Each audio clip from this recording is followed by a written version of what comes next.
town on a boat going to Southern Islands, sailing to reach. Hey, I'm Keith Combs, Elite Pro, and I'm here today to give you guys a couple tips on some things I do to increase your hookup when you're throwing a treble hook bait, like a topwater or a crankbait. This is one of my favorite crankbaits to throw right here. This is a Strike King 5XD. It's a sexy shad. This thing will catch them just about anywhere that we fish on the Elite Series across the whole country. But one that you need to pay, or I really suggest that you pay close attention to, is your treble hooks. You know, it's a lot of fish are lost on a crankbait because the hooks get dull, or they're just really not the right hook. And sometimes even the best crankbaits come with a hook that may not suit the situation. Like here, you know, fishing in Texas, like we did today, you know, we have a chance of catching some really big fish, and a lot of lakes that are that way. When you're fishing those kind of waters, you really want to make sure you have a hook that's strong. And that's one of the things that I look for when I'm choosing a treble hook. You know, the hooks that were on this bait have some flex to them, and under most situations, you know, that's fine if you have a little bit of flex like that.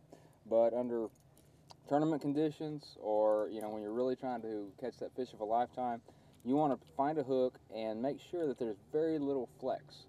I mean, you wouldn't think that could happen, but you know, when a 4 or 5 pound fish is jumping and he's got one hook in his mouth and he's slinging that crankbait or topwater or whatever you got back and forth, he can cause that hook to flex, and actually it can come out. So I'm always going to change the hooks to meet the situation.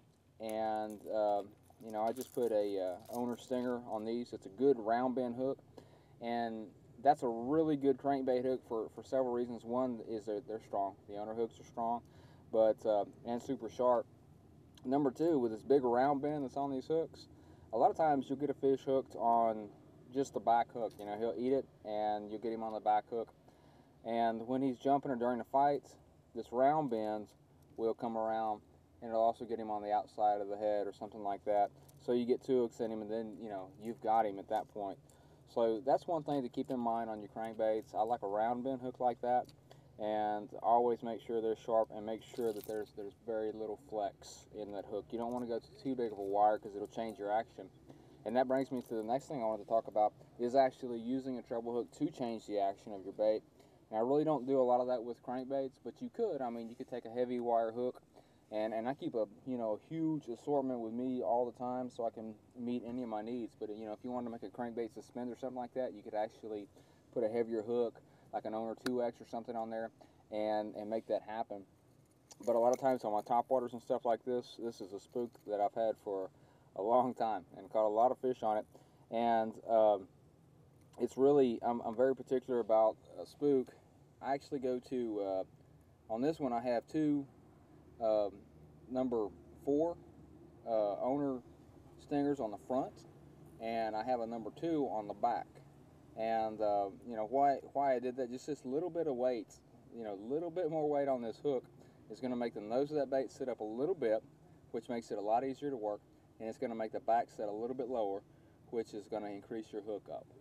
So those are a few things that maybe you haven't considered on your treble hooks. You know, keep them sharp, keep them strong, and keep a variety with you to suit all your needs. But check out those owner hooks.